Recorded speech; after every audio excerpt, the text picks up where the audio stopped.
My wife said. It was just a kiss, stop being old-fashioned. So I took the house, the bank account, and her respect. Now she wants me back. I never imagined one small thing could change the shape of a life, I thought steady. I'm 34. We had been together for a few years, and I believed we understood each other. That Saturday felt ordinary until it wasn't. Emily came back from a coworker's birthday. She walked in like she had a story to tell, laughing a little louder than usual. Her cheeks were flushed, and there was a scent on her jacket that didn't belong to her. I asked, casually, how the party was. She sat down, picked up a glass of wine, and then said it as if it were nothing. I kissed a guy at the party. It's not a big deal. You're being old-fashioned. People are more open now. For a second I thought I hadn't heard right. I asked her to repeat it. She did, with the same calm tone, like it was a weather report and not a confession. She went on about how a kiss didn't mean anything, about how relationships could be freer, and that I needed to catch up with the times. The words landed in the room and stayed. I couldn't find anger fast enough. It wasn't just the kiss. It was the way she blamed me for caring, as if my feelings were a flaw. Years of quiet support, music nights, late calls, and small sacrifices faded to background noise behind those 3 words. It's not a big deal. We had talked about trust before, not in big fights, but in quiet ways. She had once said loyalty mattered. She had once rolled her eyes at people who made light of cheating. That memory didn't fit with the woman sitting across from me telling me to modernize my thinking. I stayed quiet. I didn't pile on questions. I watched her shrug and act like it was an explanation, not an apology. She tried to make me feel wrong. She said I was clinging to old ideas about relationships. She compared loyalty to an outdated rule and freedom to progress. That night, I couldn't sleep. I lay awake and listened to the house breathing. She moved like everything was normal. Later, she came to bed humming, checked her phone, and fell asleep. I watched the ceiling until dawn. Morning brought something I hadn't planned. My daughter from my first marriage stopped by. She's 21, direct, and not someone who edits her thoughts. She saw I wasn't myself and asked what was wrong. I told her, and she didn't soften the words. She looked at Emily and asked a question that cut the air. You actually told him a kiss is normal? Are you serious? Emily attempted to defend herself with the same argument about modernity and freedom. My daughter didn't let it pass. She called out the tone, the attempt to switch the blame, the rewriting of promises. Hearing my daughter call it out made me feel less alone and more visible. After she left, there was a moment of clarity. I realized this wasn't a fight to win with loud words. It was something I needed to handle with care. Not to punish, but to protect myself. I wanted to respond in a way that matched what I valued. Not rage, not public drama, but clear boundaries. I thought about what mattered to me. Respect, honesty, the small everyday things that build trust. I thought about how easy it can be to dismiss someone's feelings when it suits you. I thought about how a single act could show a change in priorities. That afternoon I started making a list, not of insults to fling back, but of real steps I could take for myself. I wanted to keep my head and make choices that would not leave me bruised for life. I wasn't planning a spectacle. I was planning to be deliberate. It felt strange, part hurt, part steady. Something in me had shifted from confusion to decision. I didn't know yet what the end looked like. I only knew I wouldn't accept being told to change who I am because someone else wanted more freedom in a way that hurt me. I sat across from Emily that night, still searching for some sign of guilt or even hesitation. Instead, she leaned forward like she was giving me a lecture, not admitting anything. You're stuck in the past, she said. You think fidelity is everything. But relationships now are about freedom. If you loved me, you'd understand that. Her tone wasn't angry. It was calm, almost smug, like she had already decided she was right and I was outdated. Inside, it burned. For years, I had stood by her side. When she was down, I gave her comfort. When she wanted to try new things, I gave my savings to support her. When she cried over family drama, I sat with her for hours. Now she was telling me love meant accepting her kissing another man? I didn't shout. I didn't slam the table. I just stayed quiet, letting her words sit in the air. And in that silence, something inside me changed. I remembered things she had once said, the way she used to laugh at couples who bragged about open marriages, the way she used to say loyalty was the one thing she could never compromise on. That was the woman I thought I was with. But now she was standing here, testing me, seeing how much humiliation I'd swallow. Later, she came to bed acting like it was any other night. She scrolled through her phone, hummed a tune, and drifted off. I lay awake staring at the ceiling, my thoughts running in circles. The woman beside me had drawn a line, and it wasn't just about a kiss, it was about respect. The next morning, my daughter from my first marriage came by. She's 21, sharp, and direct. She doesn't let things slide, and she always notices when I'm not myself. She took one look at me and said, "Dad, what's wrong?" I hesitated. Part of me wanted to protect her from it, to avoid dragging her into the mess. But she kept pressing, and she has a way of pulling the truth out. I finally told her what Emily had said. The words hung there. My daughter went silent. Then she turned to Emily with a look that made the room colder. And that was the moment things started to shift. When I finished explaining, my daughter just stared for a moment. Then she turned to Emily, her voice sharp and steady.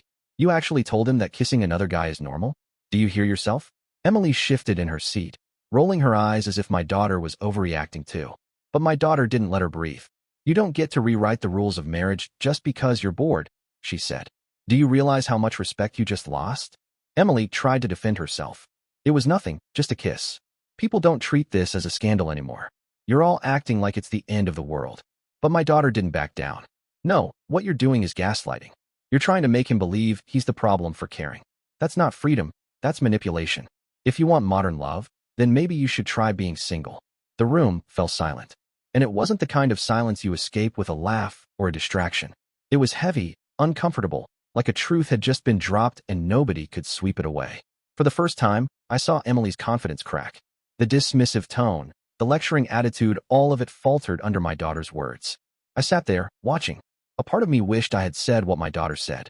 But maybe I couldn't. Maybe I was too tangled up in my own hurt.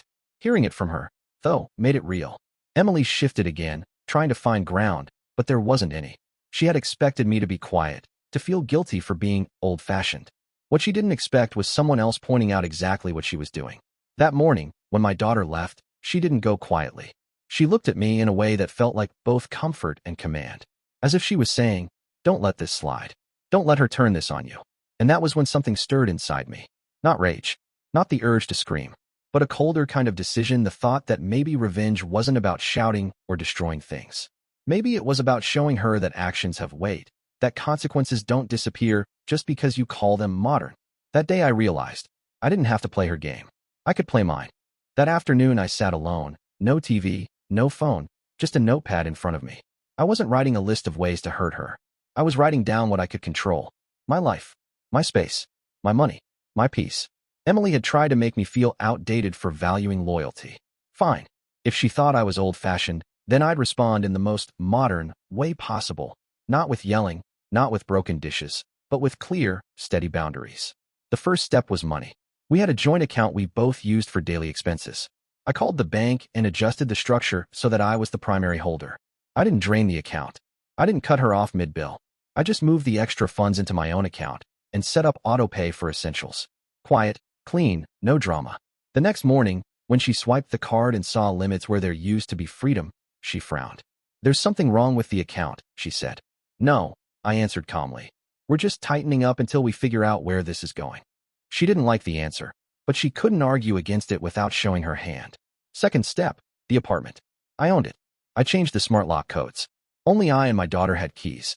Again, it wasn't about trapping Emily. It was about reminding her that this home existed on the trust she had fractured. When she discovered the code had changed, she stormed into the room, her voice raised, accusing me of being controlling. I stayed quiet. Her shouting couldn't cover up the truth. I wasn't letting casual betrayal slide anymore. The third step was information. This was the most important one. Emily had started telling a few friends her version of the story, her harmless, exploring, how I was being rigid. She was already trying to paint herself as the progressive partner with an uptight fiancé holding her back. So I reached out to the people who mattered, her sister, some longtime friends, even a couple of mutuals who respected me. I didn't rant. I didn't badmouth her. I simply laid out what had happened. Straight facts. No decoration. And facts spread differently than gossip. They don't explode like fireworks. They seep, slow and steady, like water reshaping stone. Soon, I noticed shifts. Friends who used to laugh with her about modern love stopped echoing her words. Some started asking quiet questions. Tiny details trickled out, late-night drinks, inside jokes with coworkers, the way she laughed a little too hard when I entered a room. It was just a kiss. Defense started losing ground. People weren't buying it. I hadn't yelled. I hadn't begged. I had just drawn a line. And for the first time since that night, I felt steady again. This wasn't rage. This wasn't drama. It was me reclaiming control. The tension at home was already heavy, but it didn't take long before another thread began to unravel. Emily had always been protective of her reputation.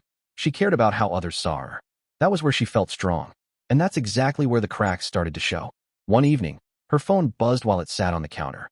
She was in the shower. Normally, I wouldn't look twice. But this time the name lit up the screen, the same man from the party. Curiosity or instinct, I don't know, but I opened the phone. The messages weren't vague. They weren't friendly. They were clear, playful, and crossed a line. I didn't rage. I didn't throw the phone. I just scrolled, took screenshots, and saved the dates. Later, when my daughter stopped by, I showed her. She looked at me and said, "Dad, this is more than just a kiss. You know that now." That was the push I needed. I put together the evidence, not in some messy, dramatic way, but carefully. Screenshots, dates, messages, a timeline. Then I filed a complaint. Straightforward. No exaggeration. Just facts. When Emily found out about the inquiry, her face changed in a way I'll never forget. She tried to act confident, told me I was being cruel, told me I was ruining her life over nothing. But charm and excuses don't hold weight in a formal process. She was suddenly forced to explain things to people who weren't going to nod and agree with her modern speech. At home, I made another choice: silence. No more debates. No more long arguments where she twisted things until I was the villain. She'd try late at night. "Why are you acting like this? You're exaggerating. This isn't you." I listened. Then I stood up and walked away. It was strange how powerful silence felt. The empty chair across from her at dinner spoke louder than anything I could say. My absence in those conversations forced her to sit with the truth she had tried so hard to bury. Neighbors noticed. Friends noticed. Even people who normally minded their own business could feel something shift.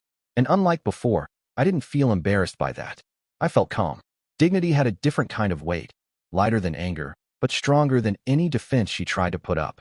Emily, the woman who once laughed at open marriages, was now realizing how quickly a mask slips when actions meet consequences. And I wasn't even pushing. I was just letting things fall into place.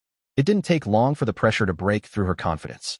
One night, after days of silence between us, Emily walked into the kitchen while I was making coffee. She stood there with her hands clasped like she was rehearsing something. "I just want to say I'm sorry," she began, her voice softer than usual. "It was only a kiss. I don't know why I did it. I wasn't thinking straight. I love you, and I don't want to lose us." Her words felt practiced, like lines from a script she had gone over in her head. I didn't respond right away. I just kept stirring my coffee. She shifted, waiting for me to explode or forgive. Neither came. "Please," she pushed on. "You're making this bigger than it needs to be. I admit I crossed a line, but you're acting like I destroyed everything. Don't I get a chance to make things right?" I finally looked at her and said, calm and steady, "You told me a kiss was nothing, but it wasn't nothing to me. Words and actions have to match, and right now, yours don't." She blinked, caught off guard. I hadn't raised my voice, and that seemed to hit harder than anger. For once, she didn't know how to spin it. Her eyes filled, not with rage this time, but with panic. She started pacing, saying I was smothering her, that I didn't understand how people are now, that maybe she needed space to figure herself out. It was as if she wanted me to stop her mid-sentence, to beg her to stay. I didn't. I finished my coffee, put the cup in the sink, and left her standing there. That night, she packed a bag. No dramatic speech, no shouting match, just a note left on the table. It said she needed to find herself, and that leaving was an act of independence, not betrayal. She framed it as brave, almost noble. But when I read it, it didn't feel brave. It felt like running. The house was quiet again, but this time it was a different quiet. Not heavy, not choking, just space. And in that space, for the first time since she confessed, I felt like I could breathe. The weeks after she left were calmer than I expected. No screaming phone calls, no late-night arguments, no sudden knocks at the door. Just silence. And in that silence, consequences started to arrive, not from me, but from life itself. The HR process moved forward. I had given them the screenshots, the dates, the context. It wasn't about revenge anymore. It was about accountability. They took it seriously. For someone like Emily, who always cared about her image, this was the one place she couldn't charm her way through.